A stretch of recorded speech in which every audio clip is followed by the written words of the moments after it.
Sounds True presents the Power Path Training, Living the Secrets of the Inner Shaman, with authors and teachers José Luis Stevens and Lena Stevens. And now Session 1, Relationship with the World.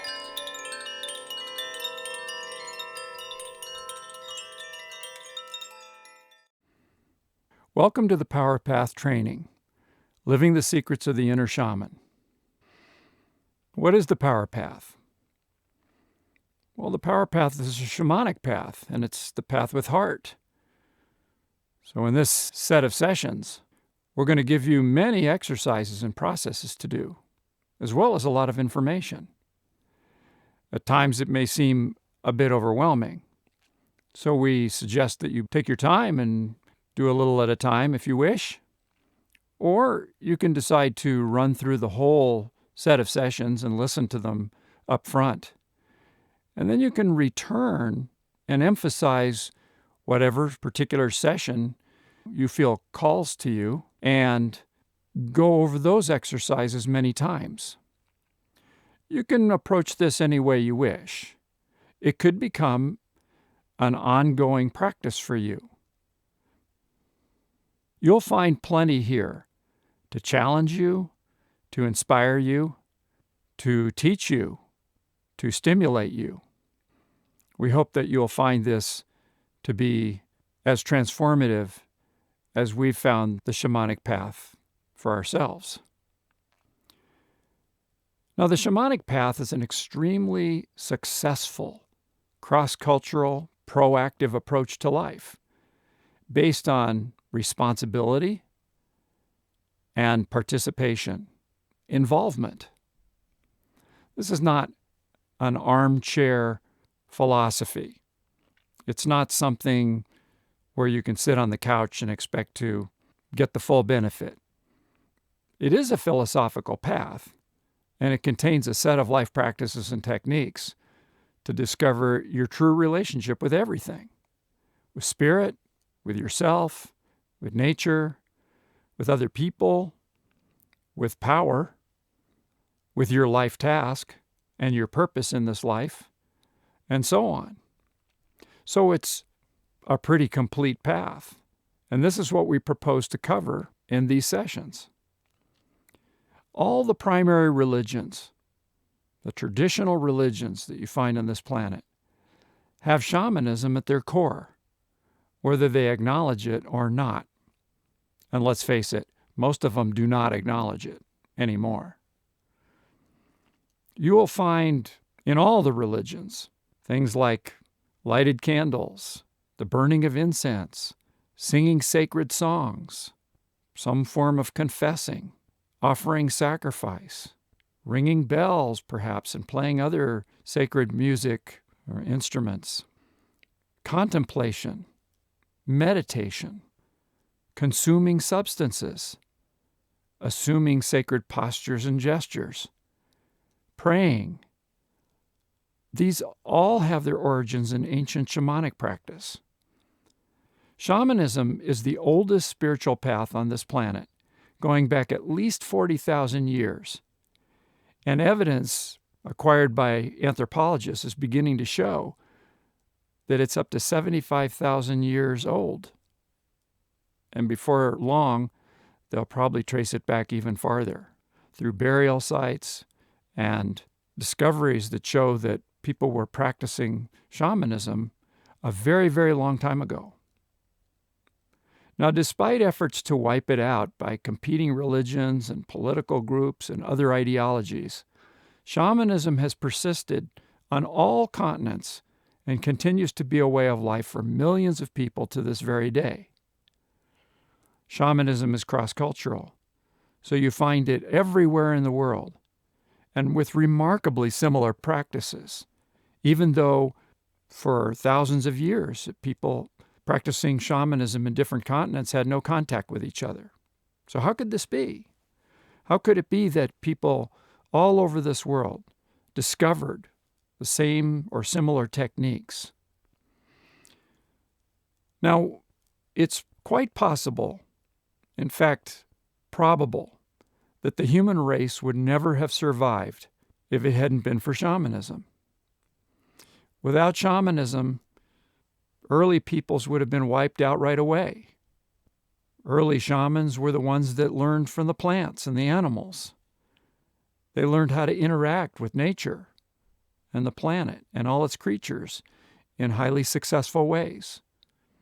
They learned which were the plants that could cure people of fevers and various maladies and sicknesses. They learned how to set bones. They learned how to take care of the body. They learned how to deal with people's emotions like depression and anxiety and fear and help those people so they could move on forward in life and be successful, become contributing members of their society if they developed a mental illness. Shamans were the ones that knew where the herds would be found so that the hunters could go out and the people could eat. They also were able to predict the weather. They understood that a powerful and strong winter was coming and that they better move the camp to a safer place so that people could survive the winter.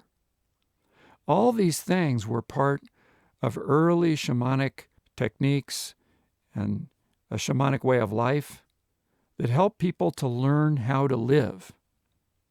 We could make an argument that since shamanism is universal and has been so successful and lasted to this very day, that it's probably to be found in our DNA, the DNA of thousands of years of practice. And if that's the case, the information about shamanism, that natural way of approaching life, is in our DNA today. It's within every one of us. We just didn't know it. Now, shamanism is a deeply psychological approach.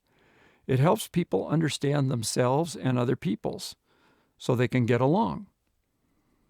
That's a key to survival on this planet as well. How do you get along with other people so you can cooperate, so you can work together, so you can exist as a tribe or a community or a nation even? These are the techniques and discoveries of shamanism.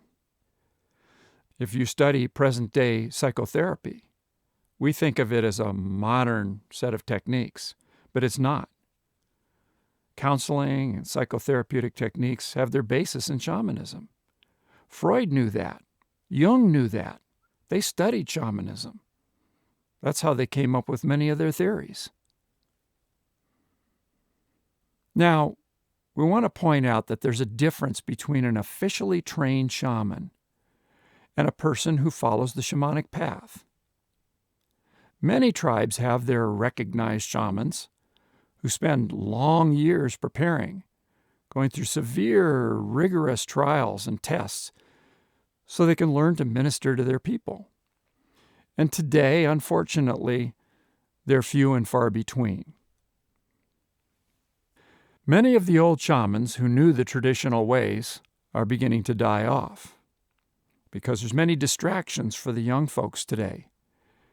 Young people in indigenous tribes are often distracted by the toys of Western civilization, the electronic gadgets, and all those things that makes them want to acquire those things and not follow the old traditions. But even that is changing, and many young people today are discovering the power of the shamanic way. And not only among indigenous people, many young people of Western nations are beginning to discover shamanism and find a great interest in it and want to know more about it. And sometimes they don't know the right way to go about it, but at least they know that there's something important about it. Millions of people in this world are not necessarily shamans, but practice the shamanic techniques daily because it's part of their guiding set of principles. These are indigenous peoples from the Amazon jungles to the northern climes, Siberia, and the Inuit peoples, peoples in Africa, peoples in Northern Europe, peoples in Australia and in the South Sea Islands and all over the Pacific, just to name a few. These are the peoples that still follow the shamanic ways.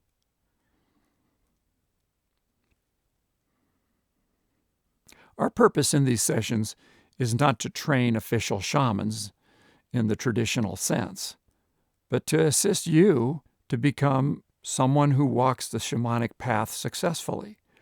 A shamanic practitioner, for example, somebody who practices the principles of shamanism for a better way of life.